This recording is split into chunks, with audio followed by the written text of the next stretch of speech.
আর number 1 যে ব্যাপারটা আমরা ছিলাম যে ল্যাক অফ প্রপার মাসেলস। আচ্ছা, এই সমস্যা কিন্তু মানে ইন্ডিয়াতে দেখা গেছে more than 70% of the urban male population they lacks the bare minimum basic muscles. আচ্ছা, ঠিক আছে, 70%।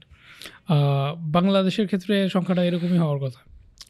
তো এই যে মাসেলস যখন আমরা কন্ট্রাক্ট করি তখন এইটা কিছু মলিকুল ডেভেলপ করে, মায়োকাইন্স বলে এগুলোকে। এই মায়োকাইনেসগুলা কী দেয়? এইগুলো হচ্ছে আমাদের ব্রেইনকে হোপ ডেলিভারি করে। আচ্ছা, ইট এনার্জাইজেস আস, ইট প্রোভাইডস আস হোপ। তো আমার যখন এনাফ অ্যামাউন্ট অফ মায়োকাইনেস প্রোডাকশন হবে বডিতে, আমি হোপফুল থাকবো। আমাকে প্রায়ই হাউসওয়াইফরা এই কোয়েশ্চেনটা করেন যে আমি জেনারেলি দেখি আমার সব কিছু আছে কিন্তু আমার মন বিষণ্ণ থাকে, কিন্তু আমার কাজের মেয়েটা সবসময় হাসি খুশি থাকে। হ্যাঁ, আমি বললাম প্রথমত আপনার যে কাজটা করা উচিত সেটা হচ্ছে আপনার মাসেল কন্ট্রাকশন বাড়ানো। Without no physical activity you can achieve that. So do some physical activity and move weights. এই জন্য ওয়েট ট্রেনিংটা এখানে খুবই vital.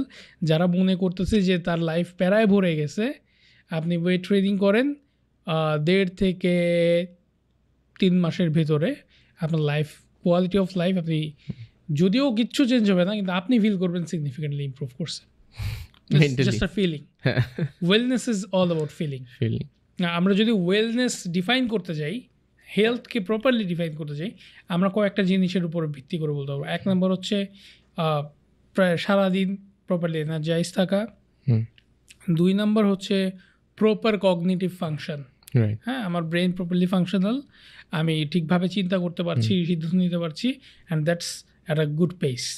I am very quick, সবাইকে হইতে বলবো না, অনেকের আসলে এই ক্যাপাসিটিটাই নাই, কিন্তু তার জেনারেলি ক্ল্যারিটি থাকা উচিত একটা।